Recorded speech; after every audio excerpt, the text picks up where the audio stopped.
என் முன்னே அமர்ந்திருக்கும் பெரியோர்கள், தாய்மார்கள் அனைவருக்கும், ஊடக நண்பர்கள் அனைவருக்கும் என் மனமார்ந்த வணக்கம். ஜிஎஸ்டியை பற்றி நிறைய விஷயம் பேசிட்டாங்க எல்லாரும். நான் சொல்கிறதுக்கு ரொம்ப குறைச்சலாக தான் இருக்குது. ஆனால் எடுத்து சொல்ல வேண்டிய விஷயங்கள் சில இருக்கிறதுனால நான் உங்கள் முன்னே 2-3 விஷயங்கள் சொல்லிவிட்டு, இந்த ஜிஎஸ்டி ரிஃபார்ம் தமிழ்நாட்டுக்கு முக்கியமாக எந்தெந்த விதத்தில் பாதிப்பு, அதாவது நல்ல பாதிப்பு ஏற்படுத்தும் அப்படிங்கிறத விளக்க விரும்புகிறேன். எனக்கு மேடையில் விக்ரமராஜா அவர்கள் அமர்ந்திருப்பது பர்டிகுலர்லி ஒரு விஷயத்துக்கு எனக்கு 10 வருஷத்துக்கு முன்னாடி, அதாவது 8 வருஷத்துக்கு முன்னாடி நடந்த சில சம்பவங்கள் ஞாபகத்துக்கு வருகின்றன. ஜிஎஸ்டி 2017 இன்ட்ரடியூஸ் செய்தப்போ தமிழ் பேசக்கூடிய ஒரு அமைச்சராக என்ன தமிழ்நாட்டுக்கு அனுப்பினாங்க. ஜிஎஸ்டியை கொஞ்சம் விளக்கப்படுத்தி எல்லாருக்கும் எடுத்து சொல்ல வேண்டிய ஒரு டியூட்டி எனக்கு கொடுத்துருந்தார் பிரதமர் ஐயா. அப்போ வந்தபோது மேடையில் விக்ரமராஜா அவர்களும் இருந்தாங்க. இதனால் என்னெல்லாம் காம்ப்ளிகேஷன் வரும், எப்படி மக்களுக்கு கஷ்டமாக இருக்குமே அப்படிங்கிற அப்போவும் அதை எடுத்து சொன்னவர் தான் விக்ரமராஜா. அதை எடுத்து சொன்னதுனால நான் போய் திருப்பி ரிப்போர்ட் பண்ணி அதில் இன்னும் என்னெல்லாம் கரெக்ஷன் பண்ணணுன்றதை ஒவ்வொரு ஜிஎஸ்டி கவுன்சில் மூலமாக இம்ப்ரூவ் பண்ணிக்கிட்டே வந்தோம். அதுவும் அவருக்கு நன்றியை தெரிவித்துக் கொள்கிறேன். இந்த ப்ரெசன்டேஷன், நான் இந்த ஜிஎஸ்டி விஷயத்தை பற்றி பேச ஆரம்பிக்கிறதுக்கு முன்னாடி ஒரு சின்ன ப்ரெசன்டேஷன் உங்களுக்கு சொல்ல விரும்புகிறேன். அதில் எல்லா விதமான அம்சமும் வந்துடுது. அதனால் please permit me to give you that presentation. இப்போது நிறைய பேர் சொன்னாங்க, நீங்கள் அந்த ஸ்க்ரீனில் பார்க்குறீங்க, 5, 12, 18, 28 இருந்த 4 ரேட்ஸ் இருந்திருந்த ஜிஎஸ்டி இப்போது 5, 18 அப்படின்ற அந்த 2 கேட்டகரிக்கு வந்துடுச்சு. இதில் நீங்கள் பார்த்தீங்கன்னா பல பேர் பேசின மாதிரி காலையில் எழுந்து முதலாக நம்ம யூஸ் பண்ணக்கூடிய பொருள்லேருந்து இரவு படுக்கிறதுக்கு முன்னாடி நம்மளுக்கு தேவைப்படுற பொருள் வரை, ஏழை நடுத்தர வர்க்கம், நல்ல பணம் இருக்கிறவங்க எல்லாரும் பயன்படுத்தக்கூடிய எந்த விதமான பொருளாக இருந்தாலும் ஜிஎஸ்டியின் தாக்கம் இருக்கும். அது உங்கள் எல்லாருக்கும் தெரிஞ்ச விஷயம்தான். ஆனால் அது 28 இருக்குமா 18 இருக்குமான்ற காலம் போய் இன்னைக்கு 5 இல்லை 18, கோ பேக் டு தட், 5, 12, 18 இந்த 2 ரேட்டுக்குள்ளவே எல்லா ஐட்டம்ஸும் வந்துடுறது அப்படிங்கிறது தான் முக்கியமான அம்சம். இதில் என்னன்னா, நீங்கள் நயினார் நாகேந்திரன் அவர்கள் சொன்னாங்க, 18 இருந்தது 5க்கு வந்திருக்கு, 12 இருந்தது 5க்கு வந்திருக்கு, 12 இருந்த ஐட்டம் சிலது சூன்யம், அதாவது 0க்கு போயிருக்கு, அதாவது கம்ப்ளீட்டாக டேக்ஸை ரிமூவ் பண்ணிட்டோம். ஸோ 12லேருந்து 5க்கு வந்தது, 12லேருந்து 0க்கும் போயிருக்கு சில ஐட்டம். அதே மாதிரி 18 இருந்தது, இப்போது 5ம் 18 தான் இப்போ இருக்குது. முன்னாடி இருந்த 18 இருந்த 90% அமௌண்ட் நம்பர்ஸ் ஐட்டம்ஸ் 5க்காவது வந்திருக்கு, இல்லை 0க்கும் சிலது போயிருக்கு. ஸோ 18லேருந்து 5க்கு வந்தால் எவ்வளவு குறைச்சிருக்கோம் பாருங்கள் ரேட்டை. 12லேருந்து 5க்கு வந்ததே குறைச்சல்னா 18லேருந்து 5க்கு வந்ததும் எப்பேற்பட்ட குறைச்சல்ன்றதை யோசிச்சுக்கணும். அதாவது வருமானத்தை வரியை எப்போ பாரு வரியை விதிக்கிறாங்க, நம்ம மேலே ஒரு பேர்டன் தான் போடுறாங்க கவர்மெண்ட்டுன்றது போய் இன்னைக்கு மோடி ஐயா கைடன்ஸில் 18லேருந்து 5 வரைக்கும் எடுத்துகிட்டு வந்திருக்கோம், 12லேருந்து 5க்கு எடுத்துகிட்டு வந்திருக்கோம், 12லேருந்து சூன்யத்துக்கு கூட சில ஐட்டம்ஸ் போயிருக்குன்றதை நம்ம கவனிக்கணும்.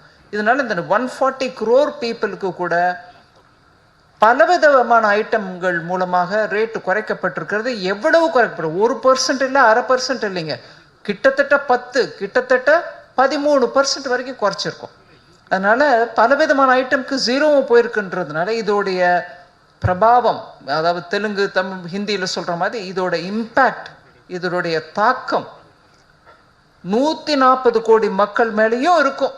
நல்ல தாக்கம் தான் இது. விலை குறையாது, ஐட்டம் விலை குறைஞ்சிருச்சுன்னா நம்மளுக்கு வீட்டில் செலவு மிச்சமாகுது. அதை நீங்கள் எந்த விதமான வகையிலாவது உங்கள் குழந்தைங்களுக்கு உபயோகிக்கிறதோ, உங்கள் பெரியோர்களுக்கு செலவு செய்கிறதோ, இல்லை சேமிப்பாக வைக்கிறதோ உங்கள் கையில் இருக்கும். அதனால் ஒரு முக்கியமான ரிஃபார்மை நம்ம லான்ச் பண்ணியிருக்கோன்றதுக்கு இது ஒரு எடுத்துக்காட்டு. அடுத்துக்கு இதில் நம்ம சொல்கிறது என்னென்னா, டைரெக்டாக பிரதமர் ஐயா ரெட் ஃபோர்ட்லேருந்து சொன்னார், நீங்கள் தீபாவளிக்கு முன்னாடி கொடுத்துருங்க அப்படின்னு. தீபாவளிக்கு முன்னாடி கொடுக்கறதுக்கு யோசிச்சுட்டு இருக்கும்போது தென்னாட்டில் நம்ம எல்லாரும் தீபாவளி அந்த சமயத்தில் போய் நம்ம வீட்டில் துணி எடுக்கிறது இல்லை பல விதமான பொருட்கள் வாங்குறதெல்லாம் பழக்கம் நம்மளுக்கு இருக்குது. வடக்கையும் செய்வாங்க. ஆனால் வடக்கோ குஜராத்தோ மகாராஷ்டிராவோ இல்லை துர்கா பூஜை டைமில் வெஸ்ட் பெங்காலோ கூட நீங்கள் யோசிச்சு பார்த்தீங்கன்னா தீபாவளிக்கு முன்னமே நவராத்திரி அப்படின்னு நம்ம சொல்லக்கூடிய அந்த காலத்துக்கட்டத்தில் கூட அவங்க நிறையா வீட்டுக்கு சாமான் வாங்குறதோ இல்லை பிள்ளைங்களுக்கு சாமான் வாங்குறதோ செய்வாங்க. ஸோ தீபாவளியை மனசில் வச்சுட்டு அவர் சொன்னார்னா கூட ஜிஎஸ்டி கவுன்சிலில் எல்லா ஸ்டேட்ஸும் உட்காந்துருக்கிற கவுன்சிலில் அவங்கவுங்க பண்டிகை சமயத்தை நம்ம மனசில் வச்சுட்டு நவராத்திரிக்கு முன்னாடியே செஞ்சிடணுன்றதுனால முன்கூட்டியே செஞ்சிட்டோம். ஸோ துர்கா பூஜா அப்படின்னு பெரிய பெரிய பந்தலில் துர்கா பூஜை பண்ணுறவங்களுக்கு நவராத்திரி டைமில் அவங்களும் தான் பொருட்கள் வாங்குவாங்க. அதனால் immediate direct victory for every Indian. நாட்டில் இருக்கக்கூடிய ஒவ்வொரு குடிமகனுக்கும் இது ஒரு பெரிய ஒரு விக்ட்ரி, பெரிய அவங்க வெற்றி அவங்களுக்கு கிடச்சிருக்கு. ஏன்னா அவங்க பல முறை கோரிக்கை வச்சா கூட இன்னைக்கு ஒரே அடியாக எல்லா சிஸ்டமையும் மாற்றிட்டு தொழில் செய்கிறவங்களுக்கும் வணிகத்தில் இருக்கிறவங்களுக்கு கூட சுலபமாக இருக்கணுன்றதுனால அந்த சிஸ்டமையும் சிம்பிளிஃபை பண்ணி வரியையும் குறைச்சிருக்கோம். அதனால் எல்லா மக்களுக்கும் இதனால் பிரயோஜனம் இருக்குது. அதனால தான் சொல்கிறோம் இந்த மாதிரி 99% of all the goods in 12% have come to 5. 12%ல் இப்போ வரைக்கும் இருந்தது 99%. அதில் 1% தான் 18க்கு போயிருக்கு, மீதி எல்லாம் 5க்கு வந்துருச்சு, குறைஞ்சிருச்சு. ஸோ 12 எடுத்துட்டோம்னா 99% 5 கொண்டு போயிட்டு மீதி 1% 18 எடுத்துகிட்டு போயிருக்கோம். அதே மாதிரி 28% டேக்ஸ்லேருந்து எத்தனை ஐட்டம்ஸ் கீழே வந்திருக்குன்றதை கூட எடுத்து விளக்கி சொல்கிறோம். 28 இனிமேல் இல்லை. 28ல் இருந்து சில ஐட்டம்ஸ்க்கு மேலே காம்பன்சேஷன் செஸ்ஸும் போட்ட போது அந்த ஐட்டம்லாம் 53%, 88% வரைக்கும் கூட போயிட்டு இருந்தது. அதை நம்ம சின் குட்ஸ் அப்படின்னு முன்னாடி சொல்லிட்டு இருந்தாங்க, டிமெரிட் குட்ஸ். அது கம்ப்ளீட்டாக 40-50 தாண்டி கூட வரி போயிட்டு இருந்தது. ஸோ இது சின்ன விளக்கம் உங்களுக்கு இது பிக்சரில் சொல்கிறோம்.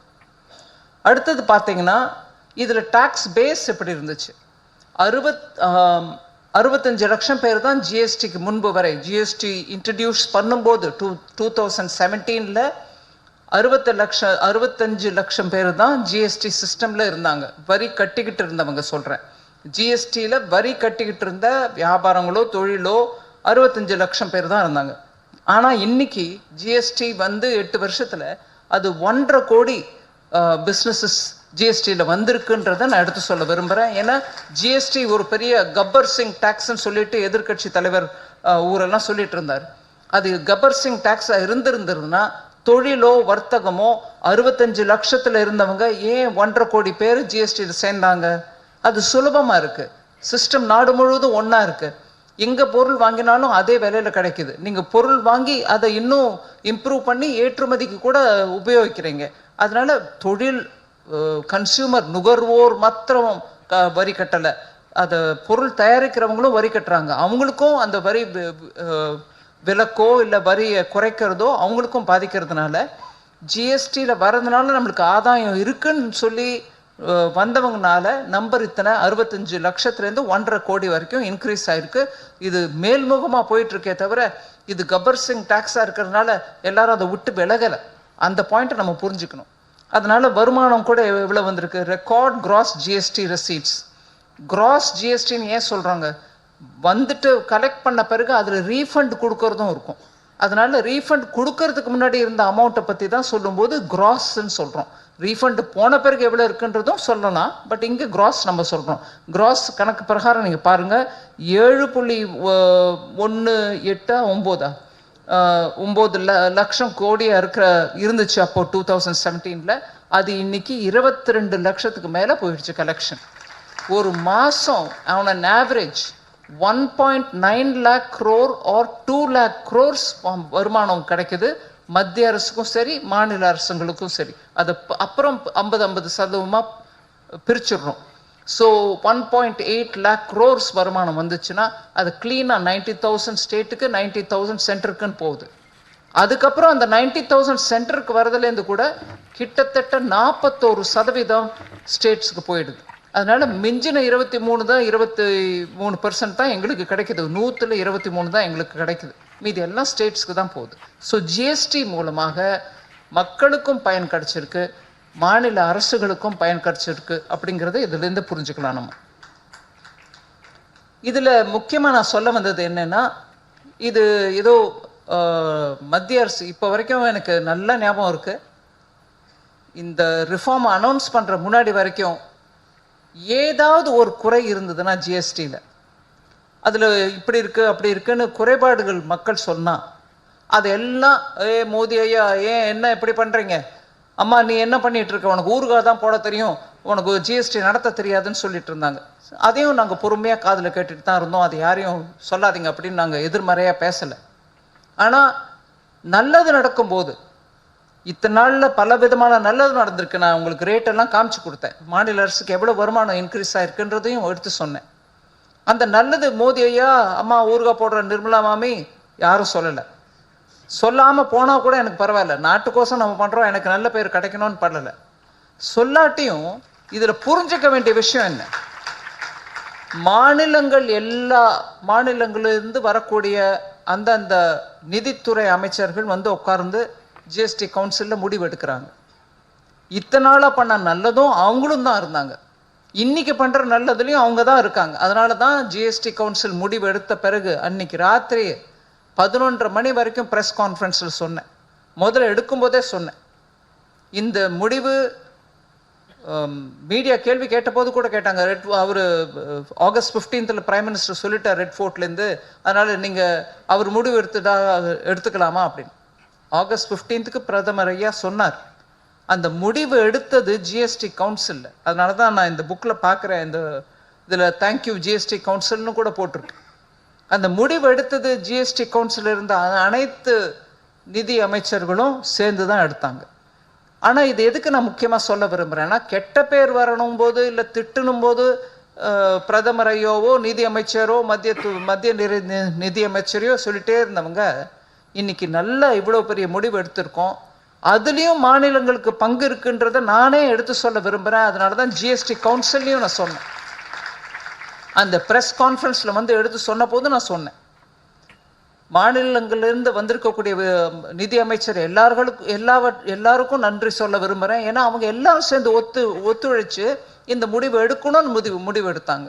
ஏன்னா மக்கள் நலன் கோரி வரி விகிதத்தை குறைக்கிறோங்கும் போது அந்த நன்மையை மக்களுக்கு போய் சேர விடாமல் தடுக்கிறதுக்கு யாருக்கு மனசில் தைரியம் இருக்கும்? ஜிஎஸ்டி கவுன்சிலில் இதை பற்றி ரொம்ப சர்ச்சையாச்சா, டிஸ்கஷன் வந்ததா, டிபேட் ஆச்சான்னு என்ன மீடியா கேட்டே இருந்தாங்க. அன்னைக்கு ராத்திரி விளக்கி சொன்னேன், இந்த ப்ரொபோசல் எல்லா ஐட்டம் 357 ஐட்டம் நினைக்கிறேங்க, சப்ஜெக்ட் டு கரெக்ஷன் 350, 51, 52, 57, 350க்கு குறையாத அவ்வளவு ஐட்டம்ல விலையை குறைச்சிருக்கோம், ரேட்டை குறைச்சிருக்கோம், விலைன்னா வரியை குறைச்சிருக்கோம். 350க்கு மேற்பட்ட ஐட்டம்ல குறைச்சிருக்கோம். ஒன்று. ரெண்டாவது, 2 ஸ்லாப், 4 இல்லை 5, 12, 18, 28 இல்லாமல் 2 ஸ்லாப், 5, 18 தான். அந்த ஸ்லாபையும் 2ஆக குறைச்சிருக்கோம். இதை தவிர மக்கள் தொழில் செய்பவர்களுக்கு 3 நாளில் உங்கள் ரெஜிஸ்ட்ரேஷனை உங்களுக்கு கொடுக்கறதுக்கான சிஸ்டமை கிளீன் பண்ணியிருக்கிறோம். பேசும்போது சிலர் சொன்னாங்க, கிளாசிஃபிகேஷனால வரக்கூடிய விவகாரம் கோர்ட்டுக்கு போகுது, கோர்ட்டில் ஒரு ஸ்டேட்டில் இருக்கிற கோர்ட்டு ஒரு விதமாக சொல்லுது, இன்னொரு ஸ்டேட்டில் இருக்கக்கூடிய கோர்ட்டு இன்னொரு விதமாக சொல்லுது. ஆக மொத்தத்தில் தொழிலில் இருக்கிறவங்களுக்கு புரிய மாட்டேங்குது, இது எந்த ஐட்டம்க்கு நான் என்ன அமௌண்ட் வரி செலுத்திட்டு நான் மக்களுக்கு இதை விற்கணுன்றது புரியாத பலவிதமான கன்ஃபியூஷன் நடந்துட்டு இருந்துச்சு. அதனால கிளாசிஃபிகேஷனுக்கு கூட நிறைய டைம் ஒதுக்கி அதை அனலைஸ் பண்ணி கிளாசிஃபிகேஷனை சிம்பிளிஃபை பண்ணோம். உங்களுக்கு நல்லா ஞாபகம் இருக்கும், அதுவும் தமிழ்நாட்டில் சோஷியல் மீடியா நல்லா பார்க்குறவங்களுக்கு இந்த உதாரணத்தின் மூலமாக அதை சொல்ல விரும்புகிறேன். இந்த கிளாசிஃபிகேஷன் இஷ்யூவோட விவகாரம் எவ்வளோ தூரம் போகுதுன்றதை நம்ம புரிஞ்சுக்கிறதுக்கு ஒரு உதாரணம் சொல்ல விரும்புகிறேன். ராஜஸ்தானில் ஜெய்ப்பூரில் ஜிஎஸ்டி கவுன்சில் மீட்டிங் நடந்துச்சுங்க. அப்போ உத்தரப்பிரதேச அரசு ஜிஎஸ்டி கவுன்சிலை கேட்டாங்க, எங்களுக்கு கீழே தரமட்டத்தில் நீங்கள் பார்த்தீங்கன்னா பிஸ்னஸஸ் ஆளுக்கு ஒரு பக்கமாக ஒவ்வொரு டேக்ஸ் போடுறாங்க. ஆக்சுவலாக 12% வரி கொடுக்க வேண்டிய ஐட்டமை 5% வரியில் காமிச்சு கொடுத்துட்டு 5% தான் வரி கட்டுவோம் அப்படின்னு சொல்கிறாங்க. ஆனால் அந்த கேட்டகரி ஐட்டமுக்கு 12% கட்ட வேண்டிய நிர்பந்தம் இருந்தாலும் கட்டுறதில்ல. ஏன் கட்டுறதில்ல? கிளாசிஃபிகேஷனில் இது அங்கே போகலாம், அது இங்கே வரலாங்கிற மாதிரி கன்ஃபியூஷன் வருதுங்க அப்படின்னாங்க. அது என்ன விவகாரம்னு பார்த்தா உங்களுக்கு நல்லா ஞாபகம் வரும். நான் இப்போ சொன்னேன்னா எனக்கு எந்த விதமான சங்கோஜமும் இல்லை அந்த உதாரணத்தை சொல்கிறதுக்கு. பாப்கார்ன், உப்பு போட்ட பாப்கார்னா, சாக்லேட்டு சக்கரை போட்ட பாப்கார்னா? ரோட் சைடில் நம்ம ஊரில் எல்லா கிராமப்புற பொருள்களையும் விற்பாங்க. நிலத்தில் அந்த பாப்கார்ன் அந்த மக்கா சோளத்தை எடுத்துகிட்டு வந்து அந்த சோளத்தை பொறிச்சு அது மேலே உப்பு தூவி கொடுக்கறதா இல்லை அதுக்கு மேலே சர்க்கரை தூவி கொடுக்கறதான்றது அது ஒரு சின்ன ரோட் சைட் வியாபாரம். இதில் அது சில சமயம் ஒரு பேப்பர் பொட்டலமாக கட்டுறதோ இல்லை ஒரு பிளாஸ்டிக் பொட்டலத்தில் கட்டு மெழுகுவத்தியில் அப்படி காமிச்சா அது சீல் ஆகிடும். மக்கள் எடுத்துகிட்டு போவாங்க வீட்டுக்கு. இந்த வியாபாரம் பண்ணுறவங்க, சின்ன ரோட் சைடில் வியாபாரம் பண்ணுறவங்க மேலே வரி இல்லை. முன்னையும் இல்லை, இப்பவும் இல்லையே, நாளைக்கும் இல்லை. ஏன்னா அதெல்லாம் சின்ன சின்ன சின்ன தொழில், சிறு குறு தொழில் மேலே எப்போதும் இல்லை. ஆனால் இதையே ஒரு ஃபேக்ட்ரியில் அவங்க நம்கீன் அப்படிங்கிற பேரில் உப்பு போட்ட பாப்கார்னு இல்லை சாக்லேட் பாப்கார்ன் போட்டு அது மேலே பிராண்டு போட்டு விற்றாங்கன்னா அவங்க மேலே வரி. அந்த வரியில் 5% உப்புக்கு 18% சாக்லேட்டுக்குன்னு கிளாசிஃபிகேஷன் இருந்துச்சு. இதை கொஞ்சம் விளக்கி கவுன்சில் எங்களுக்கு சொல்லணும்னு சொல்லி உத்தரப்பிரதேஷ் கேட்டப்போ நாங்களும் விளக்கி எடுத்து சொல்லி நான் அதை மீடியாவில் சொன்னேன். கேள்வி கேட்டாங்க மீடியாக்காரங்க, இங்கே இருக்கீங்க நிறைய பேர். அந்த கேள்விக்கு பதில் சொன்னோடனே, என்னது இந்த நாட்டில் ஒரு நிதி அமைச்சர் வந்து பாப்கார்ன் வேலையை பற்றி அவங்க இவ்வளோ பப்ளிக்கில் ப்ரெஸ்ஸில் சொல்ல வேண்டிய தேவை வந்துருச்சான்னு எல்லாருக்கும் கிண்டலாக இருந்துச்சு. வரி ஒவ்வொரு ரூபாயும் அதுக்கு கொடுக்க வேண்டிய பதிலும் அதுக்கு ஏற்புடையதாக இருக்குதா இல்லையான்றதை எடுத்து சொல்கிறதும் கடமை எல்லாருக்கும் இருக்குது, மத்திய நிதி அமைச்சருக்கும் இருக்குது. அதை சொன்னது முக்கியம் இல்லை, நீ அதை சொல்ல வந்தியா, பாப்கார்னுக்கு 2 ரேட்டா அப்படின்னு கேட்டாங்க. சரி, அதையும் எடுத்துக்கிறோம். நம்ம ஒரு கிரிட்டிசிசமை நான் எப்போ இருந்தாலும் தயங்காமல் ஏற்றுக்குவேன். இந்த சிஸ்டம்ங்கிறது நான் ஏற்படுத்தினது இல்லை. ஜிஎஸ்டி வரதுக்கு முன்னாடியிலேருந்தே அந்த சிஸ்டம் இருந்திருக்கு. அதை ஜிஎஸ்டியில் சேர்க்கும் போது எந்த ரேட்டில் சேர்க்கணும், 5ல் சேர்க்கணுமா 12ல் சேர்க்கணுமான்ற முடிவு தான் எடுத்துட்டு சிம்பிளிஃபை பண்ணி கொடுத்தாங்க 17ல். இது இப்படி நடந்துட்டு இருக்கையில் நடுவில் கோர்ட்டு இதெல்லாம் வந்துச்சு. ஸோ இது கிளாசிஃபிகேஷன்னால வரக்கூடிய ஒரு ஒரு துன்பம்ன்றது நம்ம எல்லாருக்கும் புரிஞ்சு, அதுக்கப்புறம் இந்த ஜிஎஸ்டி கவுன்சிலில் நாங்கள் இதையும் பற்றி ஆராய்ச்சி பண்ணி உட்காந்துட்டு எப்படி இதை சால்வ் பண்ணுறதுன்னு பண்ணோம். இப்போ உணவுப் பொருட்கள் எல்லாம் 5க்கு வந்துருச்சு, இல்லை 0க்கு போயிடுச்சு. கிளாசிஃபிகேஷன் ப்ராப்ளம் இல்லை. சில உணவுப் பொருட்கள் 5, சிலது 12ன்னு போனாதான் இந்த விவகாரம். வேணாங்க, எல்லா உணவுப் பொருளையும் இங்கே போட்டுருங்கன்னு சொன்னதுனால இப்போ அந்த கிளாசிஃபிகேஷன் ப்ராப்ளம்ங்கிறது இந்த ஒரு உதாரணத்தின் மூலமாக உங்களுக்கு நான் சொன்னேன். பாப்கார்னு உணவுப் பொருள்னு, மீதி எல்லா கேட்டகரியிலையும் கூட அந்த மாதிரி கிளாசிஃபை பண்ணிடுங்க. ஒரே டைப் ஆஃப் குட்ஸ் ஒரே இடத்துல இருக்கட்டும், அதில் சிலது இங்கே சிலது அங்கன்னு போடாதீங்கன்னு அந்த கிளாசிஃபிகேஷன் ப்ராப்ளமை கூட இந்த ரிஃபார்மில் பண்ணிட்டோம். ஸோ இப்படியாக ஒவ்வொரு ஐட்டமையும் எடுத்து பார்த்துட்டு லாஸ்ட் 8 மாசமா, லிட்ரலி 8 மாசமா ஒவ்வொரு ஐட்டமையும் பார்த்தோம். அதோட காரியங்களை புரிஞ்சுக்கிட்டு அது எந்த கேட்டகரியில் போடணும். இது சொல்லும்போது நான் சொல்கிறேன், நல்லா எடுத்து சொன்னாங்க. ஒரு நாளில் பண்ணக்கூடிய ரிஃபார்ம் இல்லை டாரிஃப்னால வந்த ரிஃபார்ம் இல்லை அப்படிங்கிறத எடுத்து சொன்னாங்க. 8 மாதம் முன்னாடி, அதாவது ஆல்மோஸ்ட் 8 மாதம் முன்னாடி ஜிஎஸ்டி கவுன்சில் ராஜஸ்தானில் நடக்கிறதுக்கு முன்னாடியே பிரதமர் ஐயா என்னை கூப்பிட்டு ஒரு தரம் சொன்னாங்க, ஏம்மா இந்த ஜிஎஸ்டி மேலே ஏதாவது பண்ண முடியுமா பாருங்கள், எப்படி நம்ம மேலே எல்லாரும் தாக்குறாங்க. இப்படி தாக்கும்போது நம்ம தான் அந்த தீர்மானத்தை எடுத்த மாதிரியும் மாநிலங்களுக்கு ஒரு ரோல் இல்லாத மாதிரி தான் போயிட்டுருக்கு. அவங்க யாரும் வழியில் வந்து நாங்களும் தான் அதில் இந்த டிசிஷன் எடுத்தோம்னு சொல்ல மாட்டாங்க. ஏன் சொல்லுவாங்க? நம்ம அதை சீர்திருத்தம் பண்ணணும் அப்படின்னு சொன்னார். அதை 1 February பட்ஜெட் தயார் பண்ணும்போது, இந்த 12 லட்சம் நம்ம இன்கம் டேக்ஸ் ரிலீஃப் கொடுக்கறதுக்கான பட்ஜெட் தயார் பண்ணும்போது திருப்பி என்ன ஒரு ஜென்டலாக ஞாபகப்படுத்தினார், ஜிஎஸ்டி அதில் வராது, பட்ஜெட் விஷயம் இல்லை. இருந்தாலும் அந்த சமயத்தில் எனக்கு ஞாபகப்படுத்தினாங்க, ஜிஎஸ்டி வேலை நடந்துட்டுருக்கா, எப்படி போயிட்டுருக்குன்னு. நடந்துட்டுருக்கு சார், நான் அது முடிச்ச பிறகு உங்ககிட்ட வரேன்னு சொன்னேன். கிட்டத்தட்ட மே மாதம் நடு 18-20ஆம் தேதி வாக்கில் தான் அந்த பேக்கேஜ் ரெடியாச்சு. அவங்கக்கிட்ட டைம் வாங்கிட்டு முழுமையாக விளக்கி எடுத்து சொன்னேன், மக்களுக்கு நல்லபடியாக ரேட்டு குறையிற மாதிரி தான் எடுத்துகிட்டு வந்திருக்கேன், சரி எடுத்துகிட்டு ஜிஎஸ்டி கவுன்சிலுக்கு போங்கன்னு சொல்லி அப்போ சொன்னார் எனக்கு. அதுக்கப்புறம் தான் ஜிஎஸ்டி கவுன்சிலுக்கு போகிறதுக்கு முன்னாடி சட்ட ரீதியாக இதை எப்படி பிரித்து பாகுபாடு பண்ணி அவங்களுக்கு ஜிஎஸ்டி கவுன்சிலோட ரூலுக்கு அனுசரணையாக எப்படி எடுத்துகிட்டு போகிறதுன்றதை பற்றியும் முடிவெடுத்த பிறகு தான் ஜிஎஸ்டி கவுன்சிலுக்கு எடுத்துகிட்டு போனோம். அதுக்கு முன்னாடி எல்லா ஃபைனான்ஸ் மினிஸ்டர்ஸ் இருக்கக்கூடிய பலவிதமான குரூப்ஸ் இருக்குது, குரூப் ஆஃப் மினிஸ்டர்ஸ்னுவாங்க. ஒவ்வொரு குரூப் ஆஃப் மினிஸ்டருக்கும் அவங்கவுங்களுக்கு கொடுக்க வேண்டிய இன்ஃபர்மேஷனையும் பாஸ் ஆன் பண்ணிவிட்டு நீங்கள் அனலைஸ் பண்ணி எங்களுக்கு சொல்லுங்கள் இதுக்கு ஏற்புடையதாக இருக்கதா இல்லையான்றதன்னு.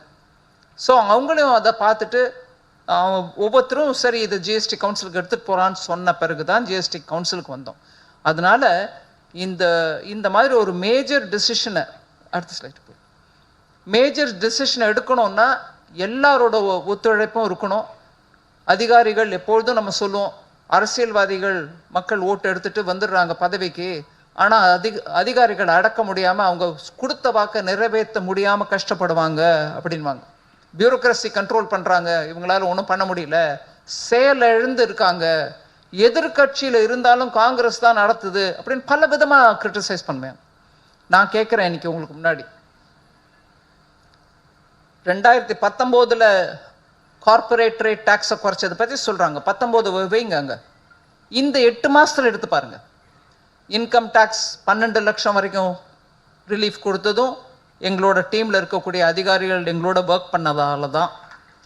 அதே மாதிரி இன்கம் டேக்ஸ் 1961 வந்த சட்டத்தை அதுக்கு மேலே இன்னும் கூட்டிக்கிட்டே போனாங்களே தவிர, இங்கே நிறைய பேர் சார்ட்டர்ட் அக்கௌண்டன்ட்ஸ் இருக்காங்க, உங்களுக்கு தெரியும் 1961 இன்கம் டேக்ஸ் ஆக்டில் இன்னும் பலவிதமான மாறுதல் சேருதல் எல்லாத்தையும் சேர்த்து போட்டாங்களே தவிர அதை ஒரு ஒட்டுமொத்தமாக சிம்பிளிஃபை பண்ணுறதுக்கு இப்போ வரைக்கும் முயற்சி எடுக்கலை. அந்த ஒட்டுமொத்தமாக அதை சீர்திருத்தம் பண்ணுறதுக்கான வேலையும் இந்த லாஸ்ட் 8 மாதத்தில் நான் ஜூலை பட்ஜெட்டில் சொன்னேன், இன்கம் டேக்ஸ் மாற்றி காட்டுவோம். அதுவும் இதே சமயத்தில் நடந்த அந்த இன்கம் டேக்ஸ் ஆக்டோட டிராஃப்ட் பார்லிமெண்ட்டில் ஸ்டாண்டிங் கமிட்டிஸ் இருக்கும், செலக்ட் கமிட்டிஸ் இருக்கும். செலக்ட் கமிட்டிக்கு போய் செலக்ட் கமிட்டியில் தீவிரமாக அதை ஆராய்ச்சி பண்ணி சரியாக இருக்கா இல்லையான்னு அவங்க கொடுத்த சஜஷன்ஸ் எல்லாத்தையும் கூட நாங்கள் பார்த்துட்டு அதுக்கப்புறம் அந்த இன்கம் டேக்ஸ் லாவையும் பாஸ் பண்ணிட்டோம். சுலபமாக எல்லாரும் புரியறது விதமாக மாற்றப்பட்ட இன்கம் டேக்ஸ் ஆக்ட் 1961 அப்புறம் இப்போ தான் அந்த ஆக்டை தொட்டு இருக்காங்க. நம்ம அதை மாறுதல் செய்து பார்லிமெண்ட்டில் பாஸ் பண்ண வச்சோம். இதே 8 மாதம் தான். அதே 8 மாதத்தில் இந்த ஜிஎஸ்டி மொத்தமாக சிம்பிளிஃபை பண்ணி கிளாசிஃபிகேஷன் ப்ராப்ளம் இல்லாமல் பண்ணி இதில் பலவிதமான சிஸ்டம் ரிஃபார்மும் இருக்குது. அதில் ஒன்று நான் சொன்னேன், ரிஜிஸ்ட்ரேஷன் பண்ண வந்தவங்க, கம்பெனியில் முதல் முறையாக ஆரம்பிக்கிறீங்க இல்லை தொழில் பண்ணுறீங்க, உங்களுக்கு ஜிஎஸ்டியில் ரிஜிஸ்டர் பண்ணணும், வந்தவங்களுக்கு 3 நாளில் ரிஜிஸ்ட்ரேஷன் பண்ணி கொடுக்குறோம் அப்படின்னு சொன்னோம். அதே மாதிரி உங்களோட ரீஃபண்ட் சிறு குறு தொழில்களுக்கு அதே கஷ்டம். நிறைய முறை சொல்லிருக்காங்க, ரீஃபண்ட் எங்களுக்கு சரியான சமயத்தில் கிடைக்க மாட்டேங்குது, அது லாக்அப் ஆகிடுது, அங்கே உங்கள் கையில் வச்சுக்கிறீங்களே தவிர எங்களுக்கு இல்லை, பேங்க்கில் அடிஷ்னலாக எங்களுக்கு ஒர்க்கிங் கேபிட்டல் கொடுக்க மாட்டேங்கிறாங்க, எப்படி நடத்துறது அப்படின்ற கேள்வி, ஜெனுவின் கேள்வி வந்துகிட்டே இருக்கும். இந்த ரிஃபார்ம் மூலமாக உங்களுக்கு 100 ரூபா ரீஃபண்ட் வரணும் அப்படின்னு இருந்ததுன்னா 90 ரூபாய் ஆட்டோமேட்டிக்காக உங்களுக்கு கொடுத்துட்றோம், கேள்வி கேட்பதில்லை. 90% ரீஃபண்ட் உங்களுக்கு ஆட்டோமேட்டிக்காக போயிடும். மீதி 10% வேற ஏதாவது மிஸ்ஸிங் இருக்குதான்னு பார்க்கறதுக்கு வச்சுக்கிட்டு அதையும் இல்லைன்னா அந்த 10%ஐயும் கொடுத்துருங்க அப்படின்ற அந்த சீர்திருத்தமும் இதன் மூலமாக வந்திருக்கு. ஸோ எல்லா விதத்துலையும் சிஸ்டமும் ரிஃபார்ம் ஆகிருக்கு, கிளாசிஃபிகேஷன் ப்ராப்ளமும் சால்வ் பண்ணிட்டோம், மெஜாரிட்டி குட்ஸை எடுத்துகிட்டு போய் 5லையும் போட்டுட்டோம். அதனால இது ஒரு பெரிய ஒரு சிஸ்டம் கிளீனிங் ரிஃபார்ம். ஸோ இதன் மூலமாக ஜிஎஸ்டி ரிஃபார்ம்னு சொல்கிறதுக்கு மாத்திரம் இல்லை, ஜிஎஸ்டி ரிஃபார்ம் இருக்கவே இருக்கு. ஆனால் ஒரு பொருள் வாங்கி நான் இன்னொரு பொருளாக அதை தயார் பண்ணி ஏற்றுமதி பண்ணுறேனோ உள்நாட்டில் வைக்கிறேனோ பொருளுடைய இன்புட் காஸ்ட்டும் குறைய போகுது. நாட்டில் ஒரு பெரிய விதமான ஒரு மாறுதல் ஏற்படுறதுக்கான வாய்ப்பு இந்த ஜிஎஸ்டி ரிஃபார்ம் மூலமாக வந்திருக்கு. இந்த ரிஃபார்ம் பண்ணுறதுக்கு 5 விதமான பாயிண்ட்டை மனசில் வச்சுட்டு பண்ணோம். டெய்லி யூஸ் ஐட்டம்ஸில் மாறுதல் வருமா, ஏழைகளோ இல்லை நடுத்தர வர்க்கத்தில் இருக்கிறவங்களுக்கான டெய்லி யூஸ் ஐட்டம்ஸ் எல்லாத்தையும் நம்ம கவர் பண்ணுறோமா? விவசாயிகளுக்கு உதவியாக இருக்குமா? அதே மாதிரி சிறு குறு தொழிலுக்கு அவங்களுக்கு முதலீடு போட்டு வாங்கக்கூடிய பொருட்கள் இப்போ இன்னும் கொஞ்சம் குறைச்ச விலையில கிடைக்குமா? 5வது ஃபைனலா, நாட்டுக்கு நம்ம நாட்டு எக்கானமி நல்ல விதமாக சீக்கிரமாக வளர்கிறதுக்கு வேணுங்கிற சில செக்டர்ஸ் இருக்குது, அந்த செக்டர்ஸ்க்கு இதனால் பெனிஃபிட் வருமா அப்படின்ற அந்த 5 மூலமாக தான் நாங்கள் இந்த சிஸ்டம் மாறுதல ஒரு பிரின்சிபல்டு பாலிசி ட்ரிவன் எக்ஸசைஸாக பண்ணோம். ஏதோ எங்களுக்கு இங்கே தோணுச்சு, எனக்கு பிடிச்சவர் அங்கே பண்ணிகிட்டு இருக்காரு இந்த தொழிலை, இல்லை அந்த ஸ்டேட்டுக்கு வேணும் அதனால் அவங்களுக்கு பண்ணுங்கன்னு இந்த ரேண்டமாக பண்ணாமல் 5 பாலிசி பிரின்சிபல்ஸ் வச்சுக்கிட்டோம். அந்த பாலிசி பிரின்சிபல்ஸ் மூலமாக ரேட்ஸை ஒன்றுத்துலேயும் ரேட்டை அனலைஸ் பண்ணோம். இதில் 5த்தையும் சர்வ் பண்ணுதா, இல்லை 5ல் ஒன்றுத்தையாவது சர்வ் பண்ணுதா அப்படின்னு பார்த்துட்டு தான் அந்த ரிஃபார்ம் பண்ணோம். அதனால் இது ஒரு பெரிய ரிஃபார்ம். எக்கானமிக்கு சீக்கிரமாக வளரக்கூடிய இந்த நிலையில் இருக்கும் பாரத நாட்டை விகசித் பாரத், அதாவது முழுமையாக வளர்ச்சி அடைஞ்ச ஒரு நாடாக உருவாக்கணுன்ற அந்த பிரதமருடைய அந்த நோக்கத்தை சீக்கிரத்தில் நிறைவேற்றுறதுக்கான ஒரு வழிமுறைன்னு நாங்கள் நினைக்கிறோம். ஸோ டேக்ஸ் ரிஃபார்ம்ங்கிறது நம்ம நாட்டில் எப்பொழுதும் நடக்காத அளவுக்கு டைரக்ட் டேக்ஸும் ரிஃபார்ம் பண்ணியிருக்கோம், இன்டைரக்ட் டேக்ஸையும் ரிஃபார்ம் பண்ணியிருக்கோம். இது மக்கள் வரவேற்பு இருக்கணும்னு நான் எதிர்பார்க்குறேன். இது அனௌன்ஸ் பண்ண அன்னிலேருந்து தொழில் வர்த்தகம் எல்லாரும் அவங்க தரப்புலேருந்து ஸ்டேட்மெண்ட் கொடுத்துருக்காங்க. இங்கே இருக்கிறவங்க எல்லாரும் அதை பற்றி பேசினாங்க. நேற்று கூட உட்காந்து யாரோடய பேசிகிட்டு இருக்கும்போது சொன்னேன், எனக்கு மெசேஜ் இப்போ தான் வந்திருக்கு. ஒவ்வொரு பெரிய கம்பெனியும் சொல்கிறாங்க, நாங்கள் கட்டாயமாக மக்களுக்கு இதை பாஸ் ஆன் பண்ணுவோம் அப்படின்ட்டு. நடுவில் மீடியா மூலமாக எல்லாமோ செய்தி வரது இல்லை, நாங்கள் பாஸ் ஆன் பண்ண மாட்டோம்னு சொன்னதாக. நான் அதுக்கப்புறம் ஆச்சரியப்பட்டுருந்தேன், என்ன மீடியாவில் இப்படி வருது ரிப்போர்ட்டுன்னு. இல்லைங்க, எல்லா கம்பெனியும் அவங்க தரப்புலேருந்து சொல்லிகிட்டே இருக்காங்க, நாங்கள் பாஸ் ஆன் பண்ணுறோம், மக்களுக்கு இதை பாஸ் ஆன் பண்ணுவோம். ஒவ்வொரு கம்பெனியும் சொல்லியிருக்காங்க. நான் லிஸ்ட்டு கையில் எடுத்துகிட்டு வரல, அதில் பல விதமான HUL, Hindustan Unilever limited, Godrej அப்படின்னு டாபர், இன்னும் பல கம்பெனிகள் அந்த மாதிரி சொல்லியிருக்காங்க. மக்களுக்கு அவங்க எல்லாரும் அந்த ரேட்டை பாஸ் பண்ணுவாங்கன்ற நம்பிக்கை எனக்கு இருக்குது. இங்கேயும் மேடையில் நான் அதே பேச்சை தான் கேட்டேன். உங்கள் அனைவருக்கும் நன்றி. மோடி ஐயா மக்களுக்கு நலன் கோரி செஞ்சார் இந்த ரிஃபார்மை. நம்மளும் நம்மளுடைய சைட்லேருந்தும் அந்த மக்களுக்கு அந்த ஆதாயம் போய் சேர வேண்டிய முயற்சி எடுக்கணும். அதோடு இல்லாமல் இந்த புக்கு இன்னைக்கு ரிலீஸ் ஆகிருக்கு இங்கிலீஷும் தமிழ்லையும். இதில் சிஸ்டம் ரிஃபார்ம் என்ன, அதை தவிர நான் இப்போ சிம்பிளாக கொஞ்சம் 1-2 விஷயங்கள் எடுத்து சொன்னேன், அதையும் எலாபரேட் பண்ணி சொல்லியிருக்காங்க. கடைசி 2 செக்ஷன் ரொம்ப முக்கியம்.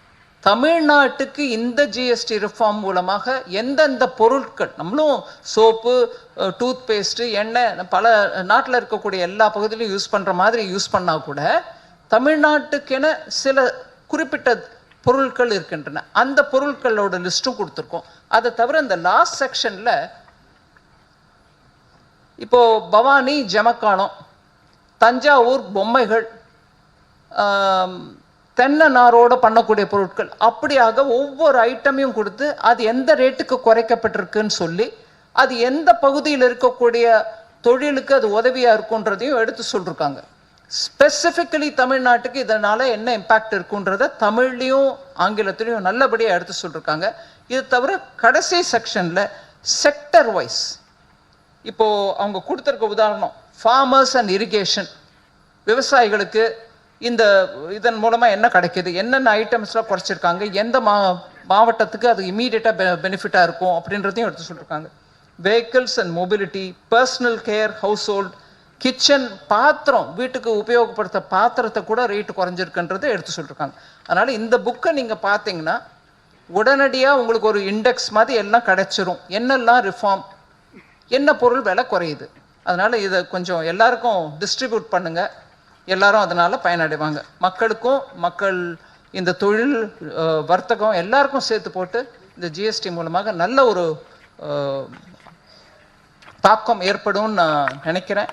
இந்த வாய்ப்பு அளித்த உங்கள் எல்லாருக்கும் நன்றி. இந்த சிட்டிசன்ஸ் ஃபோரம் நல்ல இந்த மாதிரி ஒரு இனிஷியேட்டிவ் எடுத்து நடத்துகிறாங்க. அவங்கள ஆர்கனைஸ் பண்ணுற ராகவன், சுந்தர்ராமன், பாஸ்கர், முரளி, உங்கள் எல்லாருக்கும் என்னுடைய வாழ்த்துக்கள். நீங்கள் எல்லாரும் ஒரு ஞாயிற்றுக்கிழமை காலையில் வந்து இந்த நிகழ்ச்சியில் பங்கேற்றது அனைவருக்கும் நன்றி தெரிவிச்சுக்கிறேன். Thank you very much. பேசு தமிழா பேசு சேனலுக்கு ஆதரவு தந்து கொண்டிருக்கக்கூடிய பார்வையாளர்களுக்கு வணக்கம். அரசியல் ஆன்மீகம்னு மட்டும் இல்லாம இப்போ ஹெல்த்லயும் நம்ம வந்தாச்சு. ஹெல்த் சம்பந்தமான பிரச்சனைகளுக்கும் ஹெல்த் டிப்ஸுக்கும் ஹெல்த் கேருக்கும் இல்ல ஹெல்த் பத்தி ஏதாவது தெரிஞ்சுக்கணும் அப்படின்னு நினைச்சீங்கன்னா ஹெல்த் குரு சேனல் கண்டிப்பா உங்களுக்கு யூஸ்ஃபுல்லா இருக்கும். பேசு தமிழா பேசு சேனலுக்கு கொடுக்கக்கூடிய இதே சப்போர்ட்டை ஹெல்த் குரு யூடியூப் சேனலுக்கும் கொடுத்து அந்த சேனலை சப்ஸ்கிரைப் பண்ணி உங்க நண்பர்களுக்கு ஷேர் பண்ணும்படி கேட்டுக்கிறோம். நம்ம ஹெல்த் குரு சேனலோட லிங்கை டிஸ்கிரிப்ஷன்ல தரோம், மறக்காம செக் பண்ணி பாருங்க.